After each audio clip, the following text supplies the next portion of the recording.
نحمده ونصلي على رسوله الكريم أما بعد فأعوذ بالله من الشيطان الرجيم بسم الله الرحمن الرحيم إن الله وملائكته يصلون على النبي يا أيها الذين آمنوا صلوا عليه وسلموا تسلیما۔ السلام علیکم ورحمۃ اللہ وبرکاتہ۔ بچوں، آج پھر نماز کے موضوع کے ساتھ ہم ایک دفعہ پھر آن لائن کلاس میں بیٹھے ہوئے ہیں۔ آپ سب بچے جو چھوٹے ہیں، بچے جو بڑے ہیں، بیٹا آپ سب کے اوپر نماز کب فرض ہوتی ہے؟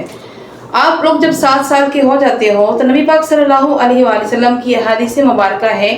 کہ جب بچہ 7 سال کا ہو جائے تو اسے نماز کا حکم دو، اور جب وہ 10 سال کا ہو جائے اور اگر وہ نماز نہ پڑھے تو اس کے اوپر سختی کرو، اگر بچہ پھر بھی نماز نہ پڑھے تو اس کی پٹائی کی جائے۔ حتیٰ کہ نبی پاک صلی اللہ علیہ وآلہ وسلم ترمذی شریف کی حدیث ہے، نبی پاک صلی اللہ علیہ وآلہ وسلم نے فرمایا کہ جب بچے 10 سال کے ہو جائیں تو ان کے بستر کو الگ کر دو، مطلب بچوں اور بیٹیوں کے، بیٹے اور بیٹیوں کے بستروں کو الگ کر دو۔ ٹھیک ہے بچوں، سمجھ آ رہی ہے؟ اور نبی پاک صلی اللہ علیہ وآلہ وسلم کی حدیث مبارکہ ہے کہ حضرت ابو درداء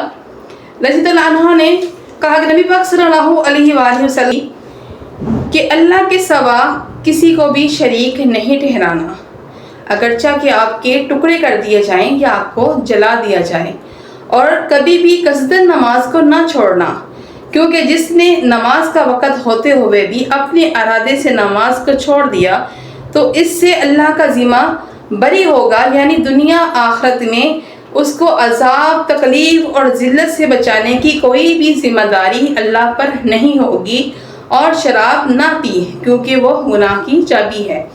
اس میں میں آپ کو کیا چیز سمجھا رہی ہوں بیٹا، کہ جس نے کبھی بھی اللہ کے برابر کسی کو شریک نہ ٹھہراؤ، صرف اللہ ہی وحدہ لا شریک ہے،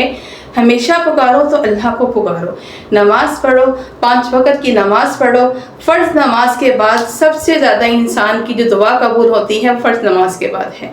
اپنے لیے، اپنے ماں باپ کے لیے، اپنے تمام اہل و عیال کے لیے، اپنے اساتذہ کے لیے دعا کیا کریں۔ اللہ تعالیٰ آپ کے چھوٹے چھوٹے جب ہاتھ بلند کریں گے، دعا مانگیں گے تو اللہ تعالیٰ کی رحمت بہت زیادہ آپ لوگوں پر برسے گی انشاءاللہ۔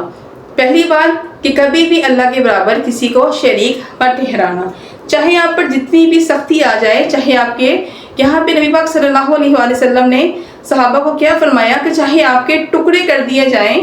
یا آپ کو جلا دیا جائے، پھر بھی آپ نے اللہ کے برابر کسی کو شریک نہیں ٹھہرانا، اور بغیر کسی ارادے کے، کہ قصداً نماز نہیں چھوڑنی، مطلب بغیر کسی وجہ کی، کوئی مجبوری نہیں ہے، کوئی پریشانی نہیں ہے، اور آپ نماز کو چھوڑ دیتے ہو، اور وہ بھی اس وقت کہ جب آپ کا خود کا ارادہ ہوتا ہے، آپ کے پاس ٹائم بھی ہے، نماز کا بھی وقت پڑا ہوا ہے، لیکن آپ نے اپنے ارادے سے نماز کو چھوڑ دیا۔ ٹھیک ہے، اور اللہ تعالیٰ فرماتے ہیں کہ جب تم یہ عمل کرو گے تو روز قیامت اور جو ہے اس کی جو ذلت، عذاب، رسوائی ہوگی، اس کا ذمہ دار اللہ تعالیٰ نہیں ہوگا، کیونکہ اللہ تعالیٰ نے آپ کو پہلے ہی ہر چیز قرآن احادیث کے مطابق واضح کر دی تھی کہ ان الصلاۃ کانت علی المؤمنین کتابا موقوتا، کہ بے شک نماز مسلمان پر وقت باندھا ہوا فرض ہے۔ تو ہم جب نماز پڑھیں گے تو اللہ کی رضا حاصل ہوگی، اگر نماز نہیں پڑھیں گے تو اللہ تعالیٰ کی پکڑ بھی ہمیں اتنی ہی سخت، عذاب عظیم، اللہ تعالیٰ کی ایک بڑا عذاب ہے۔